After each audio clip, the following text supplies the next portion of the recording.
বন্ধুরা এখন বাজে বিকেল 5:30। তো 5:30 থেকে আজকের ব্লগটা স্টার্ট করলাম। সারাদিন কোনো ব্লগ শ্যুট করিনি, তো ভাবলাম যে চলো এখন থেকেই শুরু করা যাক। তো একটু আগে গেছিলাম, ছেলের আঁকার ক্লাস ছিল, আঁকার ক্লাস থেকে এসে এখন চলে এসেছি গাছগুলোকে একটু স্নান করাতে। ওদের ভীষণ গরম লাগছে, সকাল থেকে স্নান করেনি ভাবো। তো জেঠু তো ঝর্ণার জল দিয়ে ওদের সুন্দর করে স্নান করায়, আগের দিন তোমাদেরকে দেখিয়েছি, কিন্তু জেঠু আসছে না দুদিন ধরে। তো ওর জন্য ভাবলাম যে চলো আমিই বালতিতে করে ওদের কাছকে স্নান করাবো। তো অরিন্দম আবার এর মাঝখানে ফোন করলো যে চলো একটু ঘুরে আসি। তো আমি বললাম এই গরমে আর যেতে ইচ্ছা করছে না, তো আবার রাগ করছে। তো চলো দেখি কোথায় ঘুরতে যাওয়া যায়। মা কাঠ চলা করছে, জোনের কাজ করছে। কি কাঠ বলো তো এগুলো? এগুলো হচ্ছে বেল কাঠ, হোমের জন্য লাগে না। আর আমি এইদিকে মার যত্ন করছি মশা যাতে না খাই, তাই এই যে পাখা দিয়ে, তাও মশা কামড়াচ্ছে, আমি পাখা দিয়ে হাওয়া করছি আর মা এদিকে কাঠ কাটছে।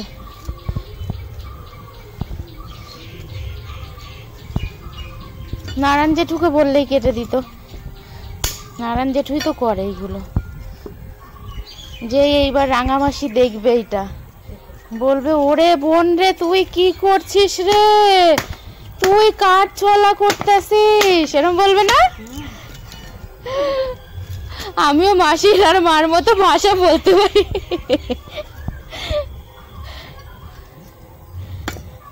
ওরকম করে চিড়তে হবে না। হ্যাঁ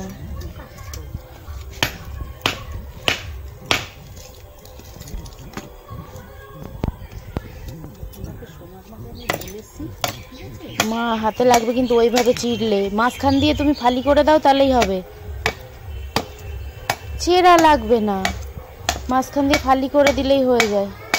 হ্যাঁ মা, হ্যাঁ থাক থাক, নারায়ণ জেঠুই করবে, মোটা মোটা ডাল তো রাখো, তখন দেখা গেল ডেনা মেনা খুলে গেল। থাক চলো, হ্যাঁ চলো থাক, ওঠো ওঠো।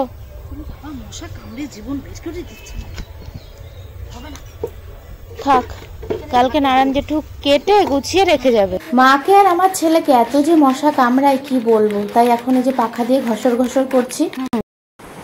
এত লম্বা চুল আমার মা বিনুনি করে দিচ্ছে, আগে তো লম্বাই ছিল তাই না মা? এখন পুরো সেই কুত্তার লেজের মতো ছোট্ট এইটুকু। মা বলছে কি বেনুনি করে ছেড়ে দিবি? বলছি হ্যাঁ, এত বড় কি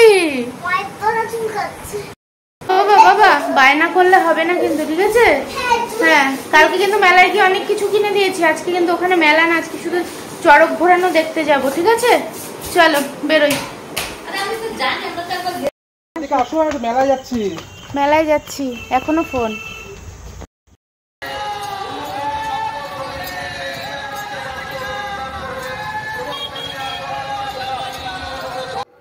সেদিন গেছিলাম পয়লা বৈশাখের মেলায়, ওটা তো গেছিলাম আমার বাবার বাড়ির ওইদিকে, আর এই মাঠটা হচ্ছে আমার শ্বশুরবাড়ির এইদিকে, মানে ওই যেটা গেছিলাম ওটা ডান দিকে, শ্বশুরবাড়ির ডান দিকে, আর এটা হচ্ছে শ্বশুরবাড়ির বাঁ দিকে।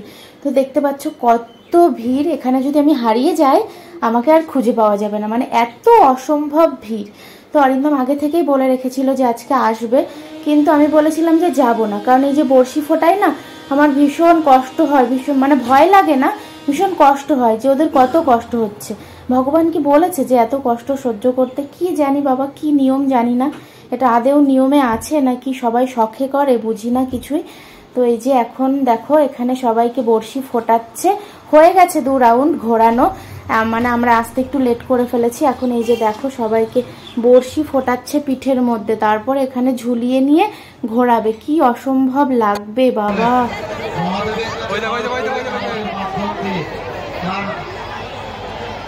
ছেলে যদি সুস্থ হয়ে যায়, অসুস্থ রয়েছে যদি সুস্থ হয়ে যায়, তিনি তার যথাসাধ্য আমাদের মহাদেবের কাছে এসে তিনি আগামীতে দিয়ে যাবেন। মহাদেবের কাছে এই প্রার্থনা তিনি করলেন, আমরা আশা করব মহাদেব তার এই মনস্কামনা পূর্ণ করবে, এই আশা আমরা তার কাছে রাখব। মনস্কামনা পূর্ণ মানত করেছিলেন, আমাদের এক ভক্ত মানত করেছিলেন যে তার মনের আশা পূর্ণ করে তিনি যথাসাধ্য দান করবেন। তিনি তার মনের আশা পূর্ণ হয়েছে, তিনি 501 টাকা মহাদেবের নামে উৎসর্গিত করলেন। আমরা তার দান গ্রহণ করে নির্দিষ্ট জায়গায় আমরা পৌঁছে দেব।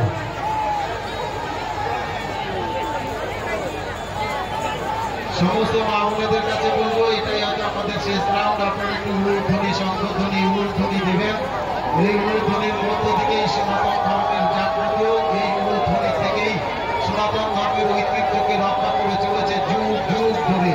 এই যুগ যুগ ধরে গোটা বিশ্বে সনাতন সব থেকে পুরনো ধর্ম, সর্বপ্রাচীন ধর্ম, সেই ধর্মের ঐতিহ্য রক্ষা হচ্ছে আমাদের বড়বড়িয়া করণে চরক।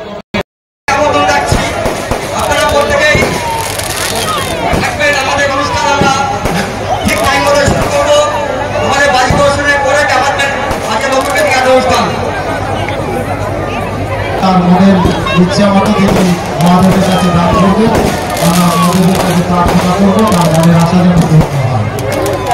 সব সন্ন্যাসীদের বলছি, তোমরা ধরা খুলবা, খুলে দাও, কিন্তু কাপড় খুলবা না। তাহলে গাছ জলে দেবো, তারপরে তোমরা কাপড়টা চেঞ্জ করবা। কেউ রাতে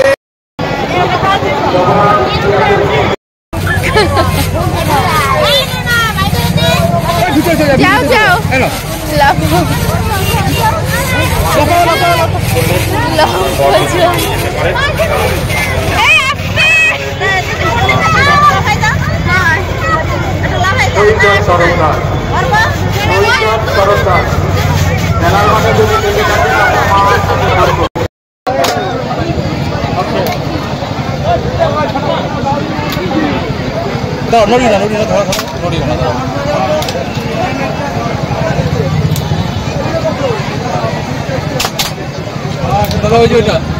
হয়েছে মনে হলো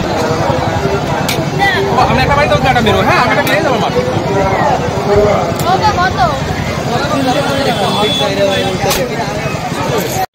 ছেলের এখন বায়না বন্দুক দিয়ে বেলুন ফাটাবে। এত ভারী বন্দুক পারে একা একা, কিন্তু না ও একাই করবে।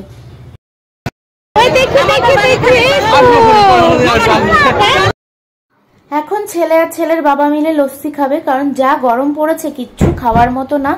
লস্যি আর ঠান্ডা জল, কোল্ড ড্রিঙ্ক, এইগুলো আইসক্রিম ছাড়া কিচ্ছু খাওয়ার মতো না। অসম্ভব গরম আর সেই রকম ভিড়। তো এই যে দেখো মনোযোগ দিয়ে আমার সোনাটা লস্যি খাচ্ছে। তারপরেই চলে আসলাম খেলনার দোকানে। মেলাতে এসেছি অথচ ছেলে খেলনা কিনবে না, সেটা তো হতেই পারে না।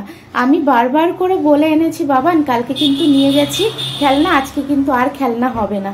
কিন্তু না, খেলনা না নিলে তো শান্তি হবে না। আর এখানে অরিন্দম বাবু বসে গেছে পাখা নেওয়ার জন্য, কারণ মা বলেছে একটা পাখা নিয়ে আসবি। পাখা কিনেছি।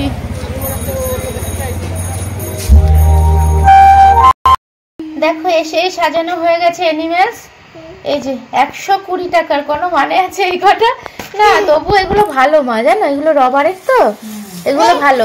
আর এই যে দেখো বললাম ওখানে বারবার করে যে কিনিস না, এই যে দেখো এর মধ্যে 2 সেট পশু পাখি বলছি, শুধু অ্যানিমেলস এর মধ্যে এগুলো রয়েছে। এগুলো আগে কেনা, আর এই যে এগুলো আবার আজকে কিনেছে, আর এই যে এইগুলো আবার কালকের কেনা। অনেক চলে আসলাম মেলাতে। কিচ্ছু খাইনি, কিচ্ছু কিনিনি, শুধু লস্যি খেয়েছে ছেলে আর ছেলের বাবা, আমি খাইনি। আর আচ্ছা বাবা চলবে হিপোপটেমাস। আর মার জন্য একটা পাখা নিয়ে এসেছি, দেখালাম না, পাখা দিয়ে হাওয়া খাচ্ছি। মা বলেছিল একটা ফোল্ডিং পাখা নিয়ে আসতে, ব্যাগের মধ্যে যাতে নিয়ে যেতে পারে। পাখা পাইনি, ওই পাখা দেখি সব জায়গায় ঢেলে বিক্রি করছে, ওই পাখায় নিয়ে এসেছি।